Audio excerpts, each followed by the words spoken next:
Pessoal, olá, tudo bem? Bom, oitavo, como eu havia prometido para vocês, eu vou gravar essa aula aqui para vocês, tá? E essa aula é basicamente o assunto da prova. Essa aula, na verdade, ela é baseada na prova, né? Então, você já tem um resumo, você já tem a apostila, então vocês aí terão capacidade de realizar a prova. E o conteúdo é a independência do Brasil e o primeiro reinado, tá certo? É sobre isso que nós vamos falar.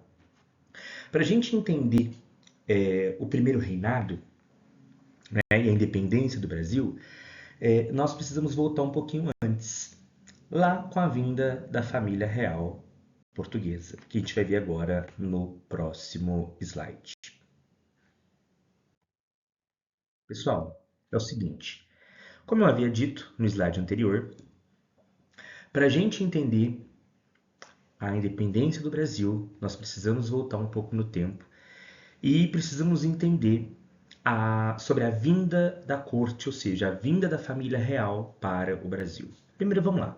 Por que a família real portuguesa veio para o Brasil? Pessoal, naquele momento, a Europa estava sendo ali dominada, a França, né?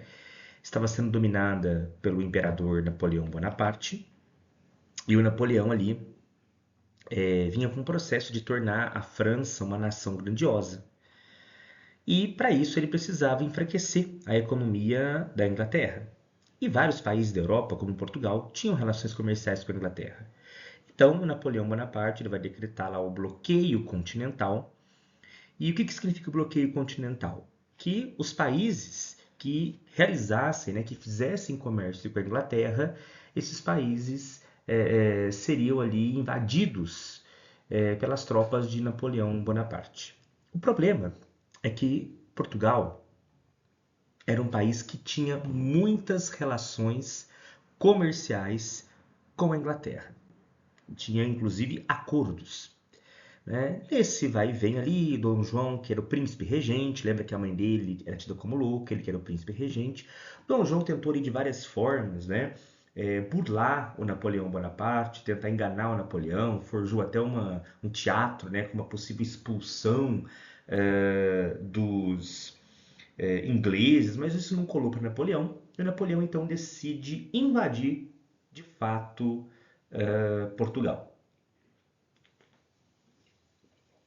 Quando Napoleão decide fazer isso, então, a família real portuguesa foi obrigada a fugir para o Brasil, que era sua colônia. Claro que eles vieram escoltados pelos ingleses.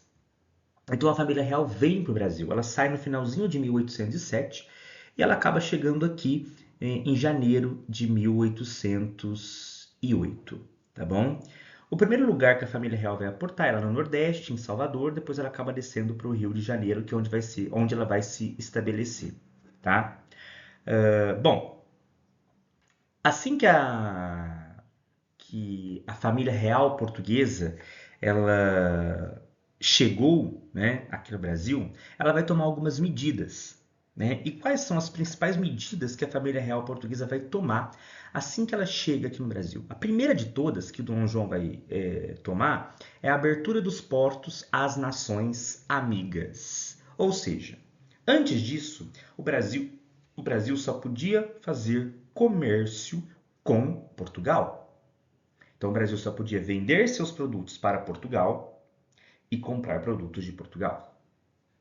Com Dom João fazendo a abertura dos portos às nações amigas, agora os brasileiros, né, podiam fazer comércio com outras nações, principalmente a Inglaterra, comprar produtos de outras nações. Isso beneficiou muito a elite brasileira, que agora então podia fazer comércio com várias nações e não só com Portugal. Isso foi muito bom então para a elite.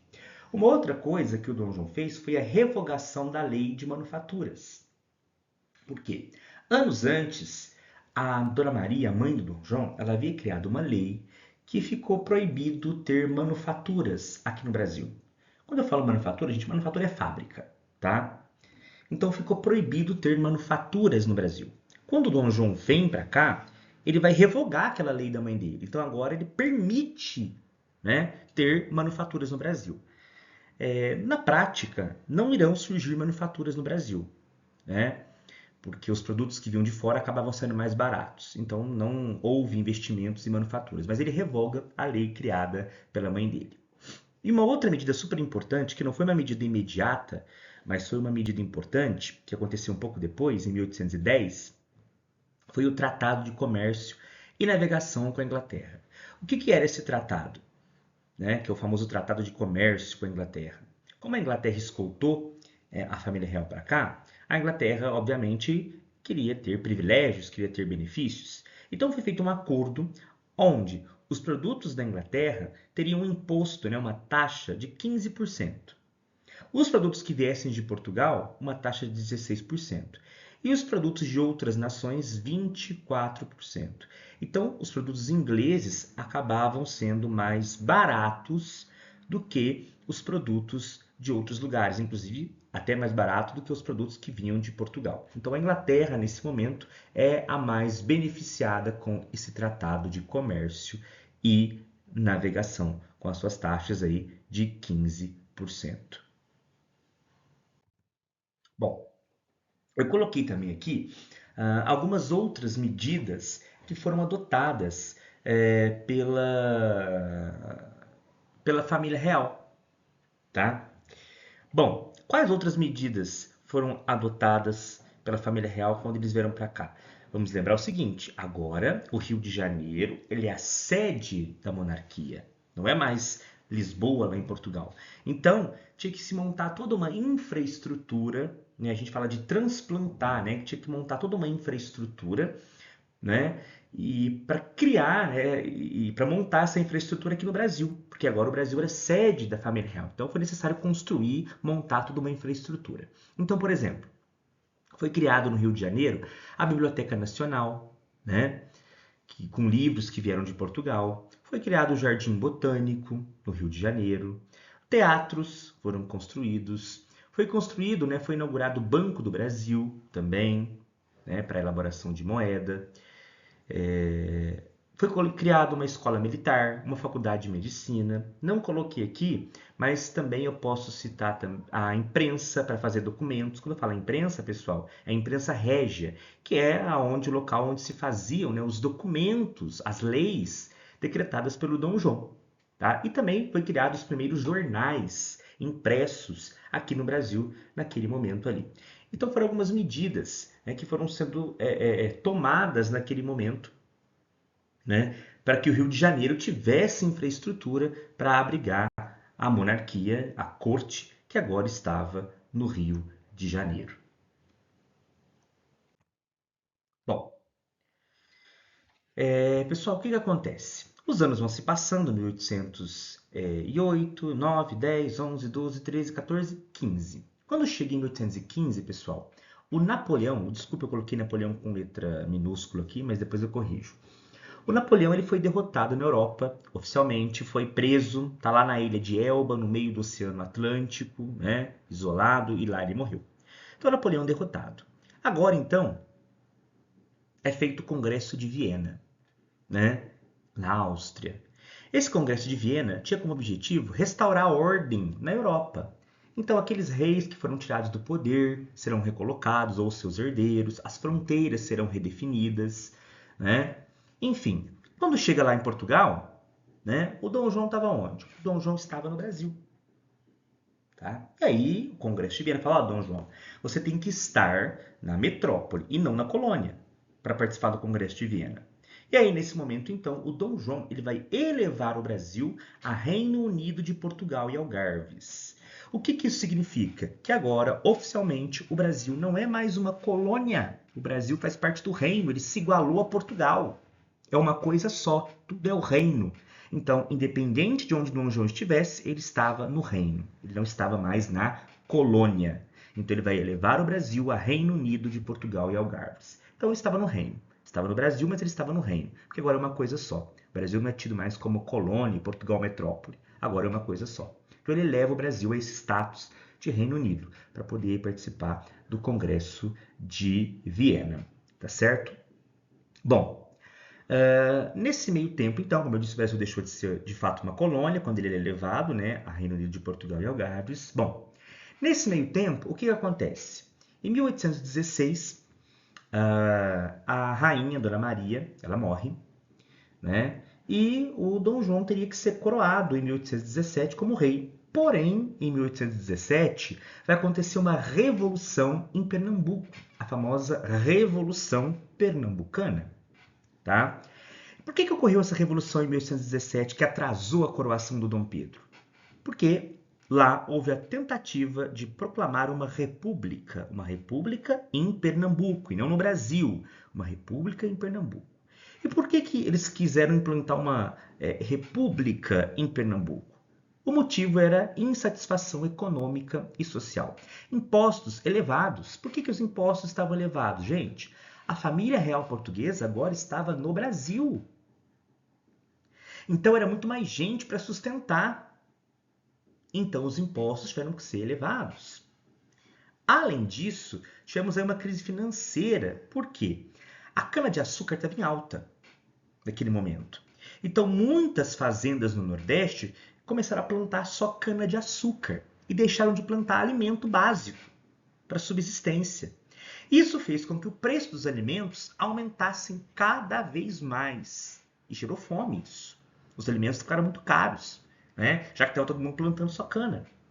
O outro motivo eram os privilégios da coroa portuguesa. Os principais cargos, né, tanto no exército, na corte, eram ocupados por portugueses e não brasileiros. Isso gerou insatisfação por parte da elite em Pernambuco e acabou eclodindo esse movimento, a Revolução Pernambucana, que chegaram a proclamar de fato uma república em Pernambuco por alguns dias, mas logo esse movimento, com o apoio dos ingleses, ele de fato foi reprimido no ano de 1817 mesmo, ele acaba chegando ao fim. Tá? Bom, vamos lá. Chega o ano de 1820 e lá em Portugal, na cidade do Porto, né, uma cidade lá em Portugal, começa uma revolução de caráter liberal. Quando eu falo de caráter liberal, eu estou associando essa revolução aos ideais iluministas, tá? Aos ideais iluministas. No caso, esse liberal está mais relacionado ao poder do rei, a limitar o poder do rei, tá? Esse caráter liberal aqui.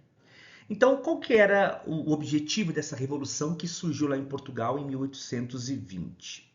Essa revolução defendia a volta da família real para Portugal e, além de defender a volta da família real para Portugal, defendiam a elaboração de uma constituição em Portugal que limitava os poderes do rei, Dom João, no caso, que nesse momento já era rei. Tá? Ele foi coroado em 1818.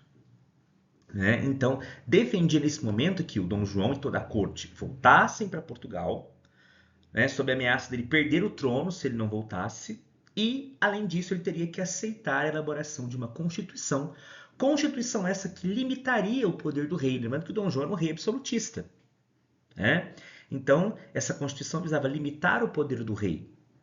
E quem passaria de fato a governar seriam as cortes portuguesas. Quando eu falo cortes portuguesas, vocês podem associar como se fossem os deputados, né? Então, quem iria governar, ter plenos poderes, seria a corte. O poder do rei seria limitado.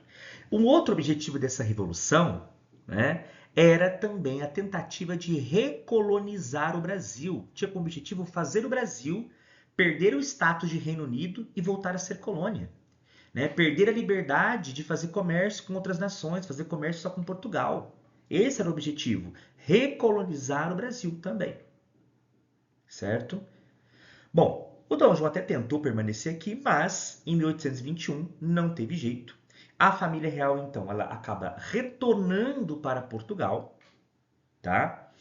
Mas o Dom João VI, ele deixou aqui no Brasil o seu filho, Dom Pedro, como príncipe regente. Dom Pedro, que era casado com a dona Leopoldina, Maria Leopoldina, uma princesa austríaca, tá? Então ficam os dois aqui, o Dom Pedro com a sua esposa, tá? E a corte, a família real restante, voltaram para Portugal, e o Dom João teve que aceitar a Constituição e a limitação ali dos seus poderes. Bom, o que vai acontecer? A família real então retornou e o Dom Pedro ficou aqui. Mas as cortes portuguesas, lembrando que cortes portuguesas é como se fossem os deputados, eles aqui tinham poder agora. Mas as cortes portuguesas começam de fato a exigir o retorno de Dom Pedro para Portugal. Eles querem que Dom Pedro, a Dona Leopoldina, voltasse para Portugal. Né? Inclusive, as cortes portuguesas vão anular vários órgãos que tinham sido criados aqui pelo Dom João, as cortes portuguesas vão anular. Porque agora as ordens têm que vir de Portugal e não mais criadas aqui no Brasil. Então, eles vão anular um monte de coisa, né, aqui no Brasil que tinha sido criado pelo próprio Dom João. E pressionando Dom Pedro para que ele voltasse para o Brasil, né, para que o Brasil pudesse ser recolonizado, para que o Brasil voltasse a ser uma colônia de fato. Só que essa ideia do Brasil ser recolonizado, né, desagradava muito a elite brasileira, a elite agrária, os donos de terra, os fazendeiros. Por quê? Desde quando a família real veio para o Brasil, eles ganharam o quê? Liberdade para fazer comércio. Podiam fazer comércio com várias nações. Se o Brasil voltasse a ser recolonizado, essa elite perderia essa liberdade e teria que fazer comércio agora só com Portugal. A vender produtos muito baratos para Portugal e comprar produtos caros de Portugal. E a elite não queria mais isso. E aí, a partir disso, a elite começa a defender a independência do Brasil para manter os seus privilégios.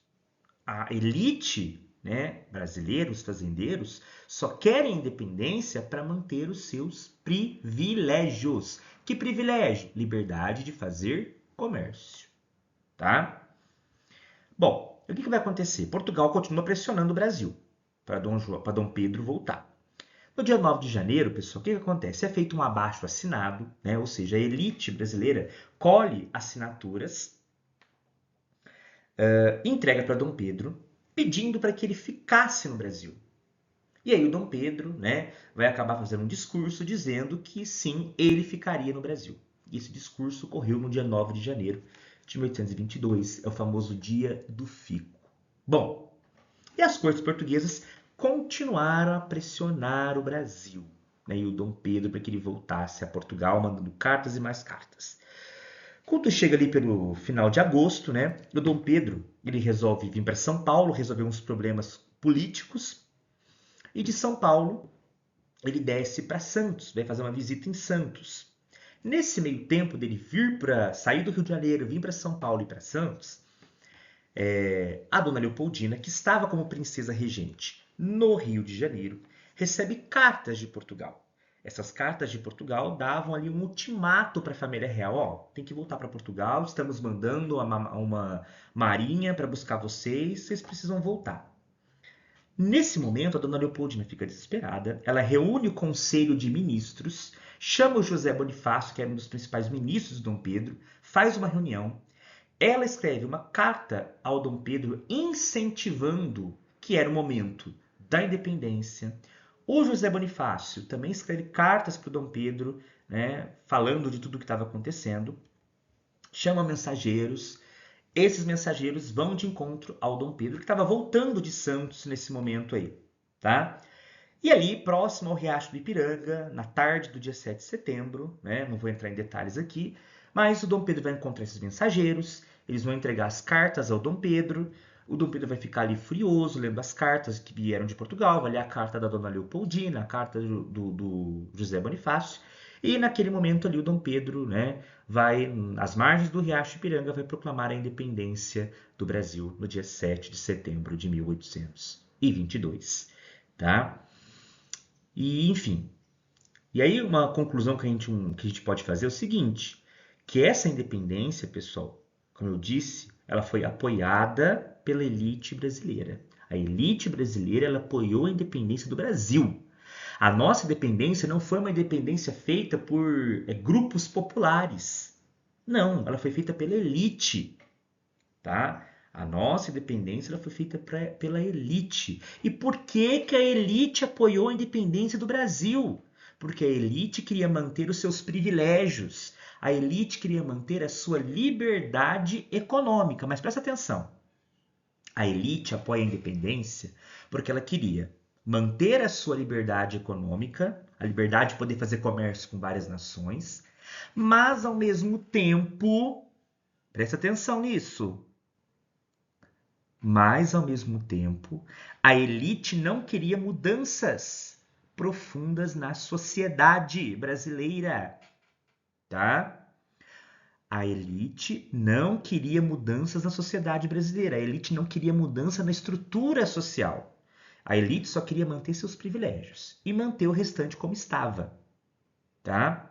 Por isso, inclusive, que não vai ser proclamada uma república, vai continuar uma monarquia com o rei, o imperador, Dom Pedro, que era português. Então, a elite apoia porque ela quer manter a sua liberdade econômica de fazer comércio, mas queria manter as estruturas sociais, como, por exemplo, a escravidão. A escravidão foi mantida, porque essa elite era dona de escravos. Então, essa elite vai manter a escravidão. Então, por que quando o Brasil ficou independente não se proclamou uma república como no restante da América? Porque para essa elite, república é sinal de muitos direitos, de muitas mudanças. E não era isso que a elite queria. A elite queria só a sua liberdade econômica. O restante ela queria manter como estava. Então, por isso continuou a monarquia. Tanto que o rei, o imperador, era um português, Dom Pedro. Dom Pedro era português, né? Então a escravidão ela foi mantida. Quem era pobre continuou pobre. Quem era rico, privilegiado, continuou rico, privilegiado. Tá certo? Então nós podemos dizer sim que a nossa independência, grava isso, presta atenção, que a nossa independência ela foi feita de cima para baixo. Por que ela foi feita de cima para baixo? Porque a nossa independência foi feita pela elite, apoiada pela elite, que queria manter a sua liberdade de comércio, mas, ao mesmo tempo, queria manter a estrutura social, ou seja, queria manter a escravidão e a monarquia. Tá? Então, quando a gente fala da independência do Brasil, pessoal, apesar do Brasil ter rompido com Portugal, o Brasil ter ficado independente, nada se alterou no Brasil, nada mudou. Se a gente for pensar, nada mudou. Quem era rico, quem era da elite, continuou sendo da elite, continuou sendo privilegiado. Quem era pobre, continuou pobre, e quem era escravo, continuou escravo. Nada mudou. A estrutura social no Brasil ela foi mantida, porque a elite não queria mudanças. A elite só queria manter a sua liberdade econômica. Era isso, tá? Quando o Brasil ficou independente. Apenas isso, tá? Então a estrutura social ela foi mantida. E a nossa independência foi feita de cima para baixo, de cima porque é a elite, né, que está lá em cima, no topo, sendo privilegiada, porque é ela que vai apoiar a nossa independência, porque ela só queria liberdade econômica, mas não queria mudanças sociais. Tá certo? Bom, independência do Brasil proclamada, coroação do Dom Pedro foi feita, aclamação, coroação foi feita, enfim. Bom, agora a primeira medida é elaborar uma constituição para o país, agora que está independente, né? Então, o Dom Pedro ele vai convocar uma Assembleia Constituinte, né? Ou seja, uma Assembleia Constituinte, o que é? Você faz uma eleição para eleger deputados que vão elaborar, que vão escrever uma nova Constituição, a primeira do Brasil. Enfim, é feita uma Assembleia Constituinte que se reúne em 1823 e começa a escrever a nova Constituição do nosso país. A título de curiosidade, essa nossa Constituição, a primeira Constituição do nosso país, ficou conhecida como Constituição da Mandioca. Por que ela ficou conhecida como Constituição da Mandioca? Porque a Constituição determinava que só poderia ter o direito de votar quem tivesse determinado alqueires, né, de mandioca plantada. Por que mandioca? Porque quanto maior a sua área de mandioca plantada, sinal que você era um fazendeiro muito rico. Portanto, você tinha mais escravos, que mandioca era a base da alimentação dos escravos. Então, se você tinha uma plantação muito grande de mandioca, você tinha muitos escravos. Se você tinha muitos escravos, quer dizer que você tinha uma grande propriedade, tá?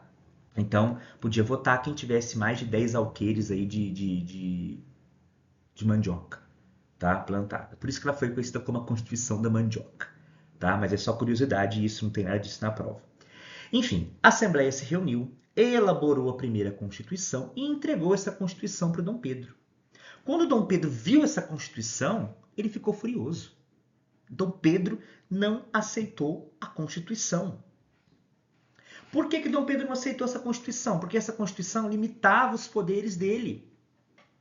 Ela tinha o poder executivo, o legislativo e o judiciário. Dom Pedro era só o executivo. Quem criava as leis era o legislativo. O Dom Pedro não aceitou ter o seu poder limitado. E o Dom Pedro, então, ele vai fechar a Assembleia Constituinte, vai prender os constituintes. Esse episódio ficou conhecido como a Noite da Agonia, né? A partir disso, então, Dom Pedro vai reunir um conselho de mais ou menos uns 10 ministros, juntamente com ele, e vão elaborar uma nova Constituição para o nosso país. Uma Constituição que é imposta, que não foi feita por uma Assembleia, uma Constituição imposta pelo Dom Pedro. E em 1824, essa nova Constituição ela fica pronta, tá? E o que a gente pode destacar nessa nova Constituição? O mais importante, que o Dom Pedro criou um quarto poder, o poder moderador. E o que era o poder moderador? Nada mais, nada menos do que o imperador poderia intervir nos outros poderes. Então, no uso do poder moderador, o Dom Pedro ele poderia intervir nos outros poderes, no legislativo e no judiciário. Tá? Então, na prática, o Dom Pedro tinha dois poderes, o executivo e o moderador, que era o poder de interferir nos outros poderes. Na prática, o Dom Pedro se tornou um rei absolutista, autoritário, né? Outra coisa importante é a questão da religião. A religião católica se tornou oficial, tá? Porém, as outras religiões também foram permitidas, desde que a sua prática fosse em casa. Não podia ser nada público. Só a católica podia fazer eventos, coisas públicas, né? As outras religiões tinham que ser praticadas em casa ou dentro dos seus templos. Nada externo, nada em áreas públicas, tá? Podemos citar também que a mulher não foi citada nessa primeira Constituição. A mulher não tinha direito nenhum. Os indígenas também foram excluídos. Os escravos foram excluídos, né? Enfim. Então, mas acho que isso aqui é o mais importante dessa nossa Constituição, certo? Bom, o que acontece? O fato do Dom Pedro ter aí imposto uma Constituição, né, e ter criado um quarto poder, isso gerou uma insatisfação muito grande por parte, inclusive, de pessoas que apoiaram a independência, que ajudaram ele na independência. Isso gerou, de fato, uma grande insatisfação. Tá? E uma dessas insatisfações gerou aí a Confederação do Equador, tá? Em 1824, ou seja, no mesmo ano da elaboração da Constituição, né? A Confederação do Equador tinha como os líderes as províncias de Pernambuco, Ceará, Paraíba e Rio Grande do Norte. Qual que foi o motivo? Primeiro, por que o nome Confederação do Equador? Porque essas províncias, Pernambuco, Ceará, Paraíba e Rio Grande do Norte, queriam proclamar uma república, tinham como objetivo proclamar uma república e formarem uma confederação, uma união entre eles. E leva o nome de Confederação do Equador pela proximidade com o Equador, com a linha do Equador, tá? Bom, qual que é o motivo da Confederação do Equador? Insatisfação com o autoritarismo do Dom Pedro. Eles ficaram insatisfeitos, né? A elite pernambucana, do Ceará, da Paraíba e do Rio Grande do Norte ficou insatisfeita pelo fato de Dom Pedro ter imposto uma Constituição e ter fechado a Assembleia Constituinte. E pelo fato do Dom Pedro ter criado um quarto poder. E ele se tornava de fato autoritário, absolutista. Então isso gerou muita insatisfação. Então eles tinham como objetivo se separar do restante do Brasil e proclamar uma república, que se chamaria Confederação do Equador. Tá? E quem faria parte dessa república eram esses estados: Pernambuco, Ceará, Paraíba e Rio Grande do Norte. Tá? Um dos principais líderes é o Frei Caneca, tinha também o Cipriano Barata, mas o Frei Caneca era um dos principais líderes. Tá? Esse movimento vai começar em 1824, né? O Dom Pedro vai reprimir esse movimento com muita violência. Os revoltosos vão ser presos e julgados, tá? O Frei Caneca vai ser condenado ao enforcamento, tá? Porém, os 3 carrascos que estavam lá para enforcar o Frei Caneca não quiseram enforcar ele por ele ser um religioso. E aí o exército, a mão do Dom Pedro, acabou colocando o Frei Caneca num paredão e fuzilou o Frei Caneca em Recife, tá? Lá em Pernambuco. Então foi o primeiro movimento ali de insatisfação com o Dom Pedro, que mostrava que o Dom Pedro já estava ficando impopular e que as pessoas estavam insatisfeitas com o Dom Pedro. Uma outra situação foi a Guerra da Cisplatina. Gente, quando o Dom João veio para o Brasil, ele anexou a Cisplatina, que é o Uruguai, ao Brasil, tá? Bom, quando o Brasil ficou independente, e existiam tropas de Portugal instaladas na Cisplatina. E aí, os uruguaios, né, que moravam lá na Cisplatina, né, a população da Cisplatina lutou pela independência do Brasil para expulsar os portugueses. Em troca, Dom Pedro havia prometido que ele ia dar mais autonomia, mais liberdade para a Cisplatina. Eles conseguem expulsar os portugueses, mas o Dom Pedro não dá autonomia, não dá liberdade para a população que vivia na Cisplatina. Isso gerou uma insatisfação e começa ali uma guerra pela independência. A Cisplatina queria se separar do Brasil, tá? Apoiados inclusive pela Argentina e pela Inglaterra, tá certo? E aí, essa guerra vai gerar muitos gastos, o Dom Pedro vai gastar muito com essa guerra. Nesse momento também a Dona Leopoldina acaba falecendo, né? Isso pega mal para o Dom Pedro também, né? Enfim, os gastos, enfim, aumento de impostos por conta da guerra, isso acaba gerando uma certa insatisfação por parte da população com o Dom Pedro, tá? Bom, como eu disse para vocês, ele está totalmente impopular, o Dom Pedro, por conta disso. Se não bastasse isso, o pai dele, Dom João, morre lá em Portugal. E o Dom Pedro seria o herdeiro natural. Porém, o Dom Pedro é imperador do Brasil. Então o Dom Pedro falou o seguinte: vou mandar minha filha, Maria da Glória, para ser a rainha em Portugal. Mas antes dele fazer isso, o irmão dele, o Dom Miguel, dá um golpe em Portugal e assume o trono em Portugal. O Dom Pedro, então, né, vai começar a mandar tropas para Portugal para lutar em favor da filha dele, contra o irmão dele. E isso vai fazer com que os gastos aqui, os impostos no Brasil aumentassem. E aí a população brasileira começa a ficar indignada com isso. Falou, peraí, o cara tá mandando exército, gastando lá para em Portugal, sendo que ele é imperador aqui. Isso gerou mais satisfação por parte das pessoas aqui, da elite, enfim, né? Nesse contexto, em março de 1831, o Dom Pedro ele vai fazer uma visita em Minas Gerais, lá ele é mal recebido, as pessoas colocaram panos pretos na janela, né, simbolizando o luto pelo Dom Pedro estar lá, né, então ele é mal recebido, ele retorna para o Rio de Janeiro, e aí nesse momento que ele retorna para o Rio de Janeiro, o Dom Pedro, os portugueses decidem fazer uma festa para receber o Dom Pedro. Quando eu falo os portugueses, pessoal, eram tanto portugueses e brasileiros que apoiavam o Dom Pedro. Resolvem dar uma festa para agradar o Dom Pedro, né? Porém, os brasileiros que estavam contra o Dom Pedro ficaram sabendo dessa festa. Falou, não, peraí, vai dar uma festa para receber esse cara? Não. E aí começa uma briga, né, entre portugueses e brasileiros. Né? E noite das garrafadas, porque jogavam garrafas mesmo, né? Brasileiros contra portugueses, ou seja, os apoiadores de Dom Pedro e aqueles que não eram apoiadores de Dom Pedro, aqueles que estavam contra Dom Pedro. Durou 5 dias esse evento, né? Bom, depois disso, gente, o Dom Pedro tinha um ministério, os ministros dele, a maioria era de portugueses, ou pessoas que defendiam, brasileiros que defendiam os interesses de Portugal. O Dom Pedro ele decide ali, ele estava vendo a situação, que ele estava impopular, ele decide então mudar o seu ministério e colocar um ministério totalmente brasileiro. Mas aí já é tarde demais. A elite está contra Dom Pedro, o povão está contra Dom Pedro, parte do exército, dos generais, né, está contra Dom Pedro. E aí Dom Pedro fica sem saída.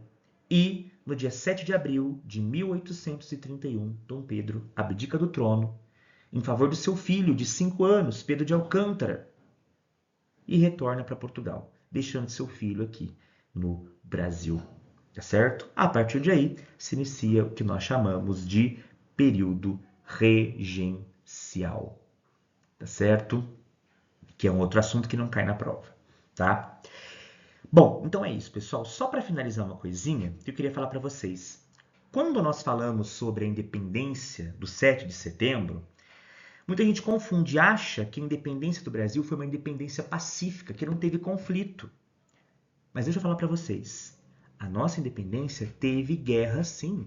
Teve conflito, sim. Teve conflito no Pará, teve conflito no Maranhão, teve conflito na Cisplatina, teve conflito na Bahia, que é o mais famoso, né? Os baianos demoraram um ano para conseguir expulsar os portugueses. Teve lá o papel da Maria Quitéria, uma mulher que se fantasiou de homem para lutar para expulsar os portugueses. Então não se engane, a nossa independência sim, ela teve conflitos armados sim, tá? Não foi pacífica não, teve conflito, tá? Teve conflito em vários lugares do Brasil, tá? Para expulsar os portugueses. Então ela não foi pacífica não, teve muito conflito, tá bom? Pessoal, então é isso. Assistindo esse vídeo, vocês conseguirão fazer a prova. E boa prova para vocês!